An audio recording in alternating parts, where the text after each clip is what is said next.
गुरुदेव, देखो संदेह करोगे तो तुम्हारा नुकसान हो जाएगा।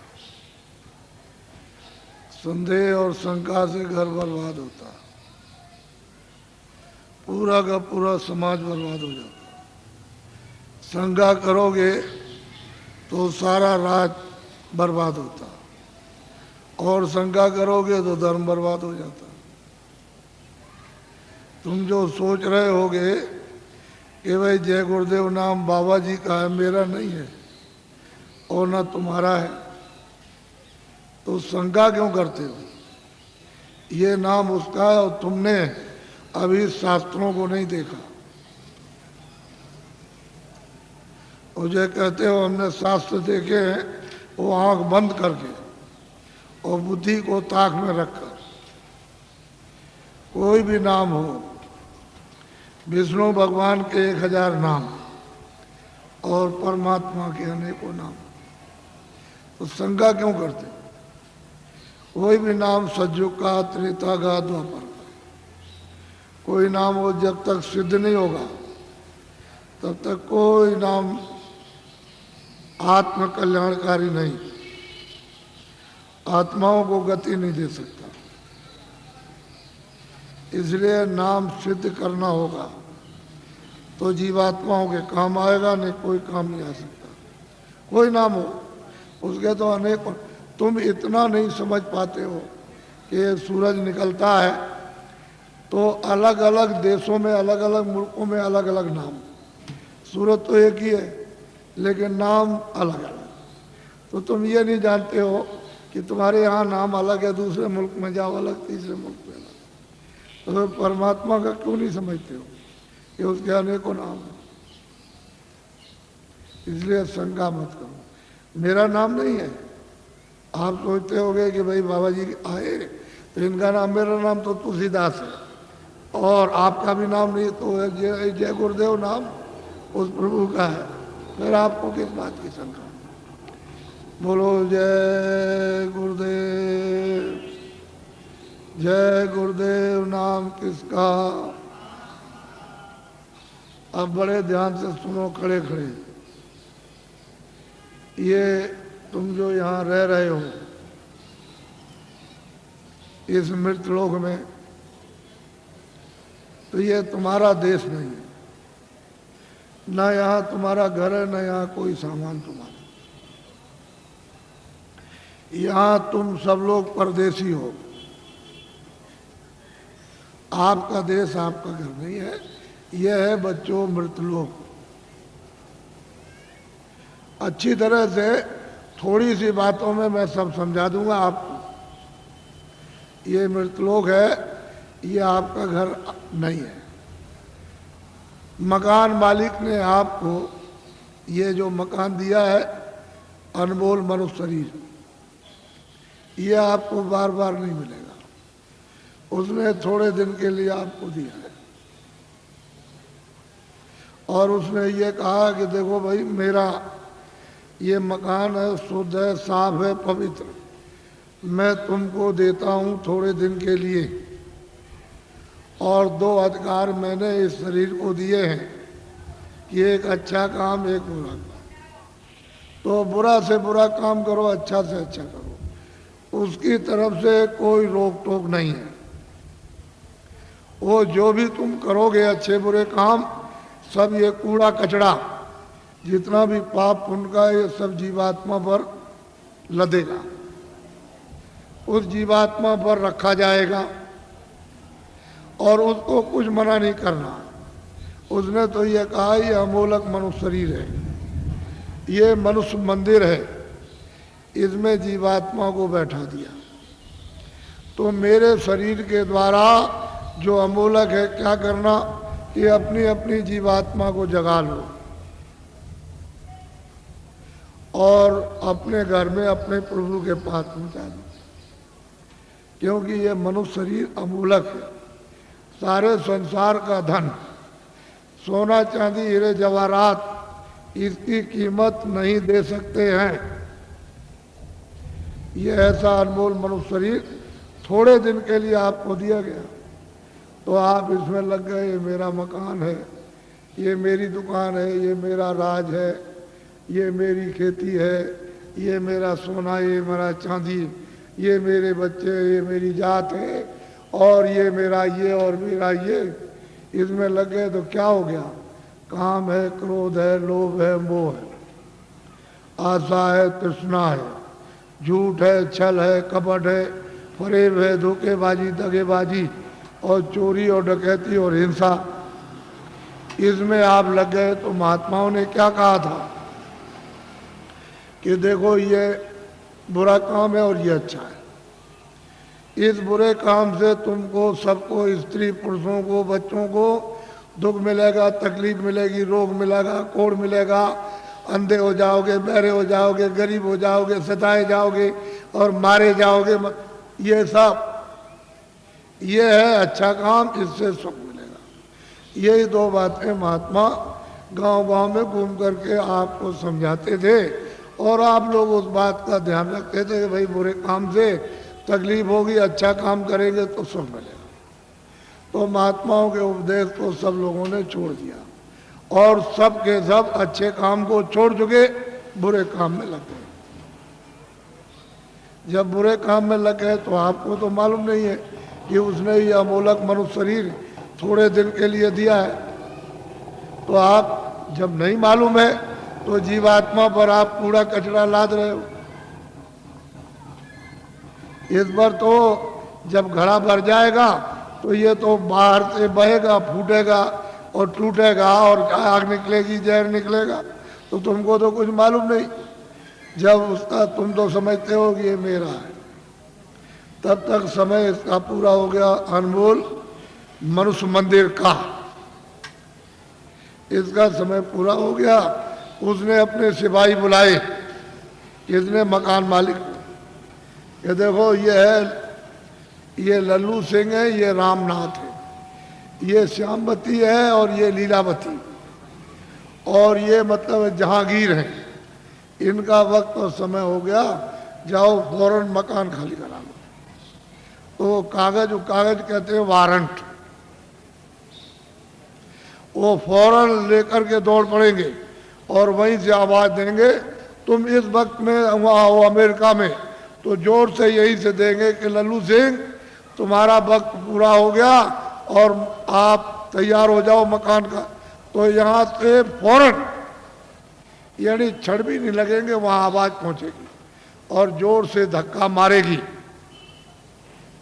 तो लल्लू सिंह उलट जाएंगे, वही गिर जाएंगे, आंखें अंधी हो जाएंगी, कान बहरे हो जाएंगे, बुद्धि पागल हो जाएगी, जबान बंद हो जाएगी, बस उसी जगह फौरन। और वो सिपाही यहाँ से एक क्षण भी नहीं लगेगा, अमेरिका पहुंच जाएंगे और कहेंगे देखो ये मालिक का हुक्म हो गया, मकान खाली।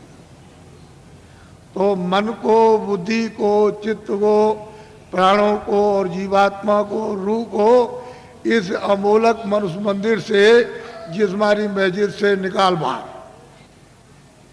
अब ये आपका शरीर ये पड़ा,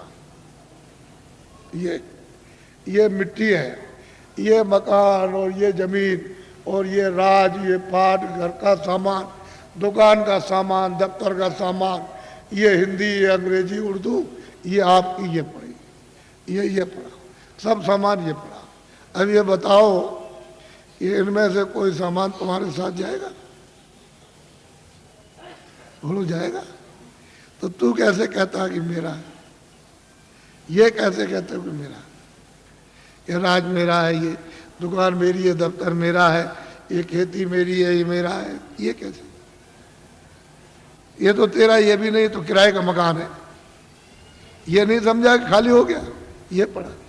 अगर किराए पर न दिया होता तो वो चेतन जीवात्मा जो परमात्मा की अंश है वो कैसे निकाल दी जाती? किराए पर तो मिला और उसका वक्त निर्धारित समय कि इतने समय के अंदर रहो और इसके बाद अपना काम करो, मत करो तो निकलो।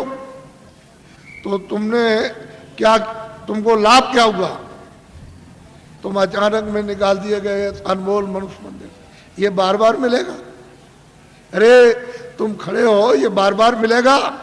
कितने युगों के बाद, कितने सतयुग, कितने त्रेता, कितने द्वापर, कितने कलयुग खत्म हो गए और उसका जो पुण्य है वो एक एक बूंद तुम्हारा जमा हुआ मनुष्य शरीर प्राप्त करने का, और कितने युगों के बाद आपको ये मनुष्य शरीर मिला और आपको कहते हैं ऐसे ही मिल जाएगा। ये कोई तमाशा है? तुम्हारे घर का ये कोई खेल है? कैसे मिल जाएगा? ये अमूलक चीज है, इसको हीरे जवाहरात इसकी कीमत नहीं, लेकिन थोड़े दिन के लिए मिला। इसमें जीवात्मा को ये अवसर दिया कि देखो शुद्ध पवित्र मकान है, तुम इसमें अपनी जीवात्मा को जगा लेना और घर में अपने पहुंचा दो पिता के पास, प्रभु के पास, उस मालिक के पास, उस स्वामी के पास जो वो सर्वेश्वर है। इन जीवात्माओं का जो मालिक है, जो प्रभु है, उसके पास पहुंचा दो और मकान मेरा मुझे दे दो, शुद्ध है, स्वच्छ और साफ देना। तो आपने कुछ शुद्ध साफ रखा, आंख गंदी, कान गंदे, जबान गंदी, मन गंदा, बुद्धि गंदी, चित्त गंदा, जीवात्मा गंदी, हाथ गंदे, पैर गंदे, इतने तुमने कैसे कैसे कर्म किए तो गंदगी को तुमने लाद लिया। ये पहाड़ों की तरह से गंदगी जमा हो गई, तो बताओ इस जीवात्मा का उबार कौन करेगा? मैं वहां वो बात सुनाने नहीं आया जिसको तुम समझ रहे होगे। ये खेती करो, दुकान करो ठीक से, और दफ्तर का काम ठीक से करो। मैं कब मना करता हूँ? आप जो भी सामान लेकर खेती से, दुकान से, दफ्तर से आओ और जो पैसे लेकर आओ, बाजार में खरीदो, अनाज खरीदो, सब्जी खरीदो, फल खरीदो, कपड़े खरीदो और सामान और दवा खरीदो और मकान अच्छा बनाओ और झोपड़ी अच्छी लेकिन ये तो समझो कि ये सब सामान किसके लिए? इस किराए के मकान के लिए। ये पंच भौतिक शरीर है, इसके लिए आपको दिया कि कपड़े दो, खाना दो, दवा दो, इसको निरोगी रखो, यानी रोग ना होने दो।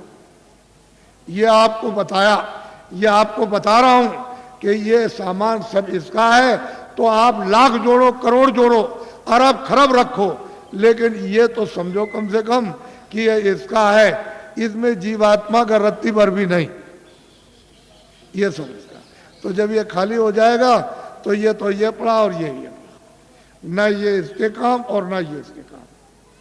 और फैसला है, तुमको जो होना है वही तुमको बता देता हूं। तुमने घर में जरा भी ध्यान नहीं दिया। तुम हिंदू हो, मुसलमान हो, सिख, ईसाई हो, कि तुम्हारे घर में बच्चा बच्ची पैदा होता है मखमल पहन के आता, रेशम पहन के आता, क्या कोई सोना चांदी लेकर आता है? या जमीन और मकान नंगा आता रोता हुआ? तो तुमको सबको ये देखना चाहिए भाई कुछ लेकर नहीं आया, ये तो खा लिया। रो रहा है तो अपनी पीड़ा में, अपने दर्द में रो रहा, उसको दर्द और पीड़ा हो रही, सहन नहीं हो रही है, और माँ कहती है अरे बच्चा चुप हो जा, पुचकारती है, लेकिन उसको न देख सकता, न सुन सकता, न बोल सकता है, तो कुछ भी नहीं कर सकता, रोता ही रोता है खाली। तो दर्द में रोता है, पीड़ा में। तुम जब इधर आए, जरा बड़े हो गए, तो तुमको बताया ये सब कुछ। और तुम्हारे जाने का जब समय हो गया तो तुम्हारी बुद्धि यहाँ रखवा ली, और देखना यहाँ रखवाया, और सुनना यहाँ रखवाया, बोलना यहाँ रखवा लिया, सब रखवा लिया उसने जितना भी था। और तुमको मतलब यह है कि निकाल बाहर किया, फिर तुमने उस पर कपड़े डाल दिए। क्यों? कि भाई अब देखा नहीं जाता, अब देखा नहीं जाता, अब तो डर लगता, घृणा हो गई, तो कपड़ा डाल देते हो। तो इतना नहीं तुम देखते हो, जब ले जाते हो कपड़ा ढक करके तो वहाँ गड्ढा खोद के गाड़ देते हो, लकड़ियों पर रख करके, और इसको रखते हो और जलाते हो। तो तुमने आग लगाते देखा नहीं कि फुक है, यानी कपड़ा जल गया, नंगा हो गया। तो तुमको ये नहीं दिखाई दिया कि कोई कपड़ा लिए जा रहा है, कोई सोना, कोई चांदी, कोई मकान, कोई बाल, कोई बच्चे, कोई रिश्तेदार, या हिंदी, अंग्रेजी, उर्दू लिए जा रहा? ये जाते में सब रखवा लेगा, आते में कुछ ले आने नहीं दिया। तो ये आपको समझना चाहिए कि ये किराए का मकान आपको थोड़े दिन के लिए दिया है, तो आप कोई घर बार मत छोड़ो। मैं कोई घर बार छोड़ाने थोड़ी आया हूँ। तो खेती करो, दुकान करो, और दफ्तर का काम कैसे करो? ईमानदारी, मेहनत, झूठ नहीं। झूठ और धोखा और बेईमानी और चालाकी और मारपीट और हिंसा और दगेबाजी और सीनाजोरी और जबरदस्ती, बेईमानी, ये नहीं। ईमानदारी, मेहनत। घर में आओ, अपने बच्चों की सेवा करो, ये दो ही तो आपकी ड्यूटी है, और क्या ड्यूटी। और जब आप जाओ सोने, कोई काम ना हो, तो ये मनुष्य मंदिर है, इसमें जीवात्मा बैठी हुई है और ऊपर से परमात्मा 24 घंटे बोल रहा, एक क्षण भी बंद नहीं होता। 24 घंटे उसका कथा कीर्तन आरती 24 घंटे हो रही है, और तुम्हारे कानों तक आवाज दे रहा कि तू मेरी आवाज को सुन ले, और मेरी आवाज को सुनकर पकड़ के मेरे पास चला। तो तुम कभी सुना? कूड़ा कचरा लाद लिया इस पर। तो मैं तुमको जरा बताता हूं, ये तो बहुत से डॉक्टर हैं यहाँ, और आप पढ़े लिखे हो, विद्वान हो, आप जानते हो कि जीवात्मा कहाँ है। इस